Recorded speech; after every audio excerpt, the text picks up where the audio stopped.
दोस्तों नीचे वीडियो देखो देखने के बाद बात करते हो आप लोग। बैंक में फंसी लाखों की कमाई।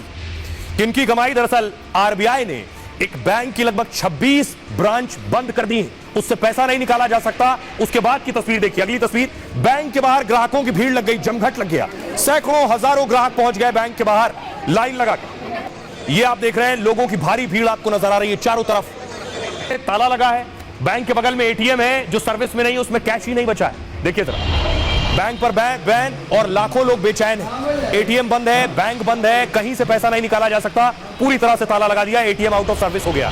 सोचिए जरा लोगों का हाल क्या है, लोग क्या कह रहे हैं, क्यों परेशान है लोग, उनकी आप बीती सुनिए जरा, क्या कहना चाह रहे हैं लोग। लोग बैंक पहुंच रहे हैं, दौड़े दौड़े बैंक पहुंचे, लेकिन बैंक का शटर बंद, ATM out of service. RBI के फैसले से हजारों लोग बेहद परेशान है। एक बैंक पर बैन लगा तो हजारों की मेहनत की कमाई अटक गई है। कोई शटर तोड़कर बैंक में घुसने की कोशिश कर रहा है, तो कई महिलाओं और लोगों का रो रो कर बुरा हाल है। किसी के रिटायरमेंट के 20 लाख रुपए बैंक में फंस गए, कई सोसाइटी के 40 से 50 लाख रुपए बैंक में अटक गए।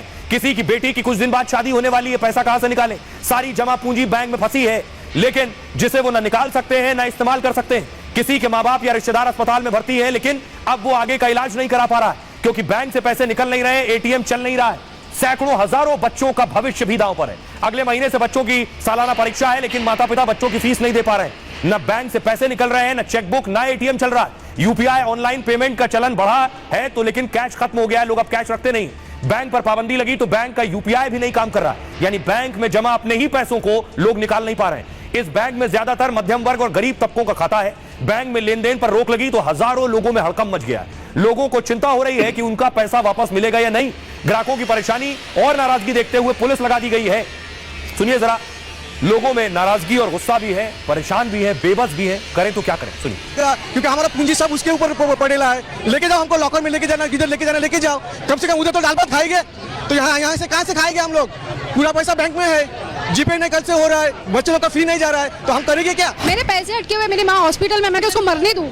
पैसे मेरे पैसे अटके, एक क्या बात करूं सर, मैं आपको ही बोलूं, ये पहले भी हो चुका है, ऐसे नहीं कि पहली बार ही हुआ है। किसी को पैसे दिया नहीं है, सेकंड टाइम पे ये लोग का क्या है पता है, पैसे लो और भाग जाओ। परसों ही पैसा भरा, मेरे को कैंसर की बीमारी है, तो मेरे को परसों ही मेरे इतनी पैसा भर दिया। तो अब क्या कह रही है? क्या मालूम, मेरे को पैसा चाहिए तो कभी इधर भी ये लगा है। अभी शादी का बात चलाने का था, अभी इधर 1 रुपए भी नहीं मिलेगा तो क्या करेंगे। शादी के लिए खड़ी हो जाएगी तो कहाँ से लाएंगे पैसे हम लोग। सुबह से इधर मर रहे हम लोग, देते नहीं, कुछ बोलते नहीं बराबर। अकाउंट सीज कर दिया है, मतलब सब बंद हो गया है। एफडी बंद, मेरा एफडी है उस बैंक में, बैलेंस है सब ब्लॉक कर दिया। मम्मी को उठा के लॉकर ऑफ। आइए मैं आपको बताऊं कि आखिर क्या नौबत आ गई कि बैंक बंद करना पड़ गया। इसके पीछे वजह क्या है? आरबीआई ने न्यू इंडिया कोऑपरेटिव बैंक को बैन कर दिया। 57 साल पुराना ये बैंक महाराज गुजरात में खूब चलता था। बैंक का जो हेड ऑफिस है, मुख्यालय मुंबई में है, और देश भर में इसकी 26 ब्रांच है। इस सहकारी बैंक में लोगों के कुल 2436 करोड़ रुपए जमा, लेकिन बैंक के ग्राहक अब अपना पैसा नहीं निकाल सकते। आरबीआई ने बैंक पर नया लोन देने या लोन रिन्यू पर रोक लगा दी। बैंक में किसी तरह का पैसा जमा करने या एफडी पर भी बैन लगा दिया है। न्यू इंडिया कोऑपरेटिव बैंक किसी तरह का निवेश नहीं कर सकता है, अपनी संपत्ति बेचकर पैसे जुटाने का फैसला भी नहीं ले सकता है। बैंक की खराब हालत के चलते आरबीआई ने कड़ा कदम उठाया है। 2023 में इस बैंक को 30 करोड़ 75 लाख रुपए का घाटा हुआ। 2024 में बैंक को करीब 23 करोड़ का घाटा हुआ। आरबीआई ने कहा कि बैंक पर पाबंदी फिलहाल 6 महीने के लिए है। अगर बैंक की हालत नहीं सुधरती है तो इसे और आगे बढ़ाया जा सकता है। तब तक एनआईसीबी बैंक के बोर्ड को भी भंग कर दिया गया है, लेकिन बैंक का न लाइसेंस रद्द किया है न इसे बंद किया है। सवाल यह है कि ये क्या दूसरे बैंकों में भी हो सकता है? देख रहे हैं लोग लाइनों में लगे।